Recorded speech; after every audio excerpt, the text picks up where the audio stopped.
first round of the NFL draft is in the books. Now we're getting ready for day 2, rounds 2 and 3. And we want to take a look back at the first round and get your guys' opinions on who fared well. So first off, who are the teams that you think won on day 1? I think the Cleveland Browns are probably the biggest winner. They got a franchise running back in Trent Richardson and still got their quarterback at 22.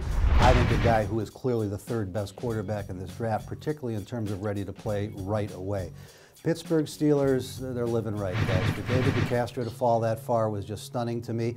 And then the guy that I'm usually the hardest on, I'm not a big Jerry Jones fan, but I thought the Dallas Cowboys did a great job. That 2nd round pick was a lot to give up, but to go up and get Morris Claiborne, there's 3 guys who I think could turn out, one of them could turn out to be the best player in this draft. Claiborne's one of them. And for Jones to get him in an area of need, I thought that made them a big winner. Not only an area of need, but a match between his skills and what they want to run defensively. I mean, a press cover man, maybe they can get something from Mike Jenkins in a trade. I think it's perfect. How many sacks is DeMarcus Ware going to get now with good coverage behind it? It's amazing to think. I'll throw one more team out there. Tampa Bay Buccaneers did some work. I thought they got a very good defensive leader, a character guy in Mark Barron, big hitter, and also running back at the back end of round 1, somebody who's going to carry them through in that power run game.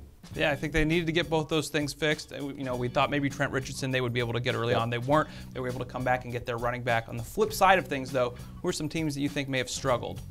Well, the one thing that I preach as much as I can is never analyze these drafts in less than 20 months. You got to give these kids 2 football seasons to play, and that's why I focus on getting value where you're picking, getting guys where there seems to be some consensus that they're worth the pick that you use on them, or maybe even they slipped a little bit. And so I'll go to 15, 18, and 19.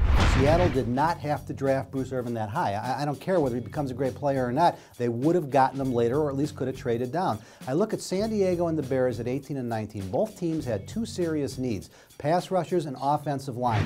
Maybe they needed the pass rushers a little bit more, but they reached for guys, of course, with the Chicago Bears, Shea McClellan, and then Melvin Ingram, who had a lot of question marks on him, when both Riley Reif and David DeCastro are on the board. I think those are bad picks. They could have helped themselves in another very important area of need with a lot safer prospect. Yeah, and Reif to the Lions. They say he's a left tackle. I worry about there's only one left tackle with short arms the NFL does well. That's Michael Roos. So I wonder whether he's going to fit.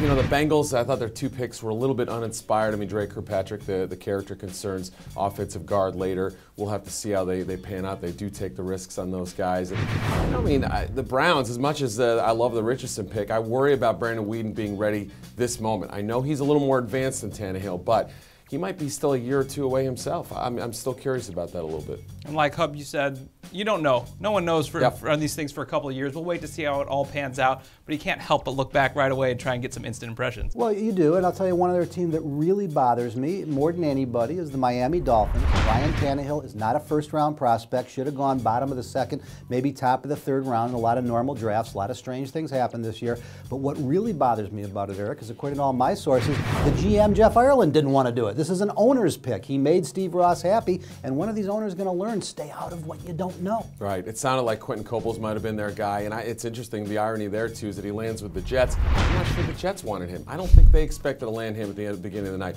Maybe Rex can motivate him and find a spot for him. Has a little Vernon Golson to him, though. I'm a little bit scared of that. Maybe the biggest winners of all in this one were the fans.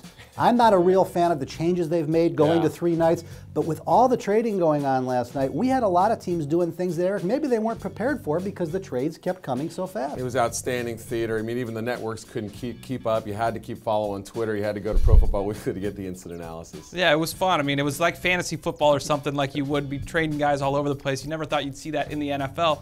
The way things break down now, that's the way things are happening. Expect more of the same coming up in rounds 2 and 3. You can get the best draft coverage around right here at ProFootballWeekly.com.